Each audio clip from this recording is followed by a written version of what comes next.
Welcome back to Thoughts from Underground. We've explored 4 territories thus far. Monotheism's insistence on singular ultimate reality. Polytheism accepts distributed power and genuine conflict. Autotheism crowns consciousness as supreme. And pantheism collapses everything into the physical. But all 4 face an identical problem they cannot solve. How do you explain something that is both real and transcendent? Something that operates within the system, but somehow exceeds it. Something that enters into suffering, but transforms it. Today we reach the territory that attempts precisely that answer. Welcome to Panentheism. Pantheism promised simplicity. The physical universe is ultimate, nothing beyond, nothing more. But watch what pantheism must then explain. Meaning, purpose, consciousness, redemption. All of it supposedly emerging from brute physical fact. All of it supposedly nothing but matter and energy, rearranged. The problem is this, and I'll be very direct. That's a lie told in the name of intellectual honesty. Because consciousness is real. Meaning is real. Suffering is real. I promise. None of these reduce cleanly to mere physical process. All of these have an objective legislative effect on matter. Us. And as such, an objective effect on the reality around us. Panentheism makes a different claim. What if ultimate reality is both transcendent and immanent? What if something exceeds the physical while simultaneously pervading it? What if the designer didn't merely create the design, but entered into it?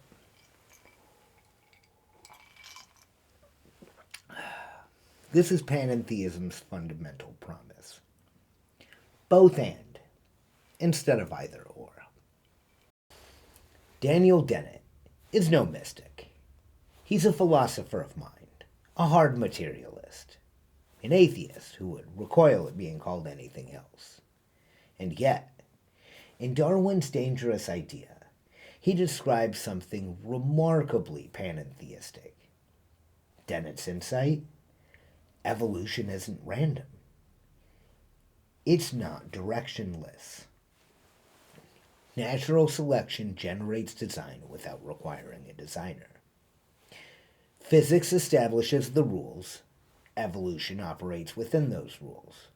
But from that interplay emerges something that looks like purpose, like optimization, like foreness. Selection selects. Environments favor. Traits emerge for survival. This is formally teleological language.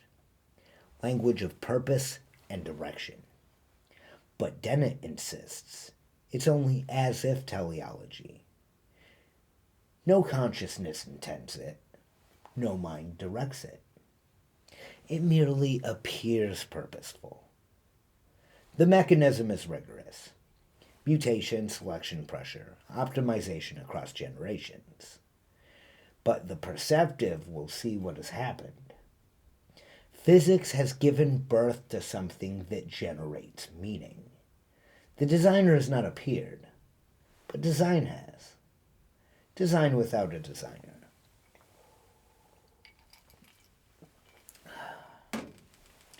Now, I hope you remember from our polytheism episode, where we explore Gould's evolutionary pluralism, multiple forces in tension creating contingency. Dennett agrees those forces exist, but he goes further. He shows how those very forces which govern natural selection generate apparent teleology from apparent chaos.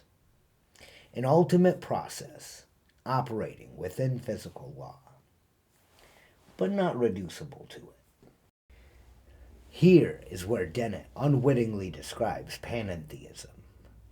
The world is in the ultimate process. In what way, other than semantics, does this separate from God? Many theisms hold God as non-personal order, ground, logic of existence, or ultimate rule of reality. Evolution is in all things, every organism, every adaptation, every trait. The ultimate process is in the world, bound by physics, constrained by environment, entirely material. Yet the process is somehow more than the physical laws that birthed it. It generates design, optimization, something that looks like purpose. Dennett would reject the word God violently. He would deny anything transcendent. And yet the structure he describes is panentheistic. Ultimate reality both exceeds reduction and yet pervades the physical. He simply calls it design without a designer, rather than theology. Thus, something I consider semantic. It becomes evident. His non-personal, ultimate causality accomplishes something near identical to what philosophically robust theism claims God accomplishes. Transformation, optimization, generation of meaning from apparent meaninglessness. Differences exist about how the ultimate reality operates, no doubt. But at the very core, these are very similar claims. How he avoided seeing that is one of the quiet ironies of modern philosophy.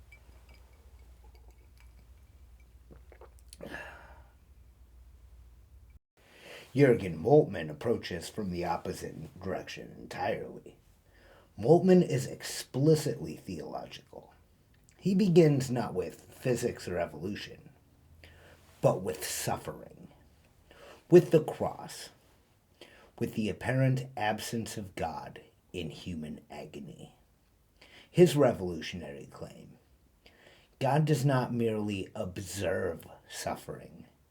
God does not stand outside of creation, offering abstract comfort. God enters into suffering. God takes it into his own being. In the crucifixion, the Son suffers abandonment. The Father suffers the loss of the Son. The Spirit suffers the separation. Suffering is not something external to God. Suffering is taken into God's Trinitarian heart. This leads to a shocking conclusion. God is not only the answer to suffering.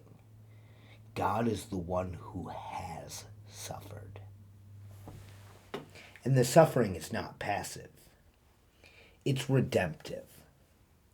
The cross isn't God's defeat. It's God's entrance into the very depths of creation's brokenness, transforming it from within. Moltmann's panentheism is explicit. God transcends creation absolutely. God is infinite, eternal, beyond measure. Yet God also pervades creation. God enters into it. God suffers with it. God redeems it from within.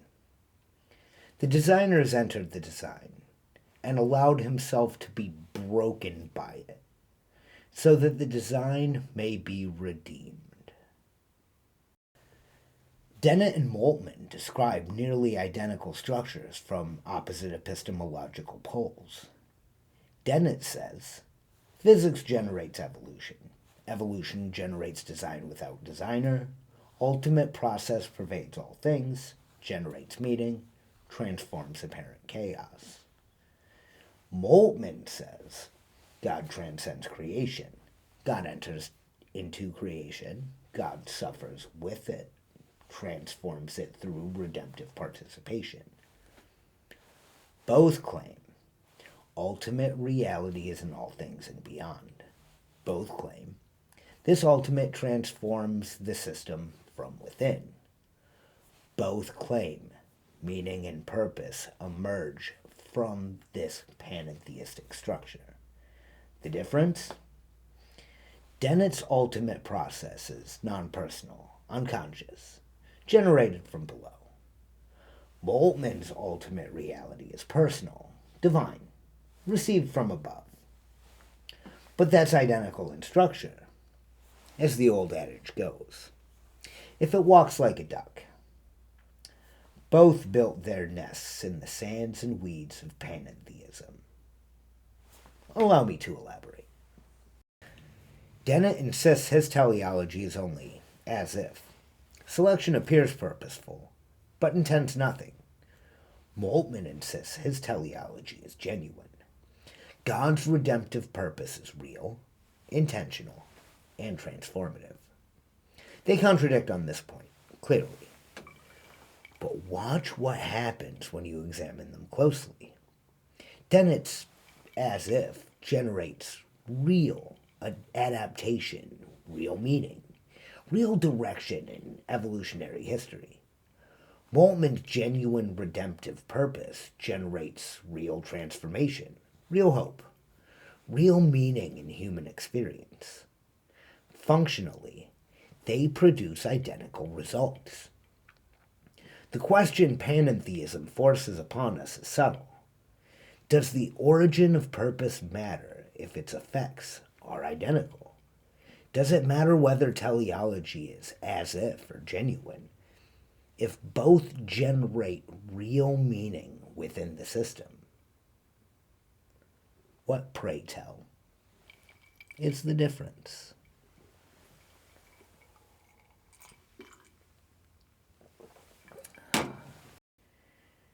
So where do you stand? Do you believe ultimate reality is both transcendent and immanent? That something exceeds the physical while also pervading it? That meaning is generated from within the system, but points towards something beyond it? If you believe consciousness points to something more than mere physics, you occupy panentheistic territory. If you believe suffering can be redeemed, transformed, made meaningful, you occupy panentheistic territory. If you believe purpose can emerge from process without requiring prior intention, you still occupy panentheistic territory. Most of you will claim you occupy one of the other four territories. But watch your deepest intuitions. Watch what you actually believe about meaning, suffering, redemption, and transcendence. You are likely a panentheist, if only one in denial. We have now completed the first circle. 5 territories mapped, 5 frameworks explored, and the perceptive among you may have noticed something of some axes forming. Monotheism to polytheism. Reality is one ultimate force, or many, or both. Pantheism to panentheism. Reality is internal, external, or both. Next we return to the beginning, but this time we flip the lens. We show how this whole first half of the season has been painting the third axis. We've shown how reality rests between deeply personal, as seen in Abrahamic faiths, deeply impersonal, as espoused by our secularist friends, or somehow a combination in between. From here we'll travel back through the 5 theisms, this time as 3 dimensions of a priori assumption. We show you how the same thinkers, viewed from different angles, reveal contradictions you didn't see before. And in those contradictions, the map completes itself. For now, sit with this. Ultimate reality may be both transcendent and immanent. Purpose may be real, whether generated from below or received from above. But meaning does emerge from within the system, while pointing beyond it. The territory accepts the paradox. The question is, do you?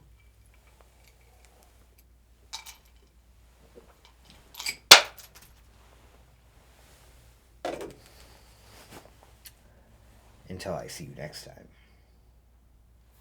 keep digging.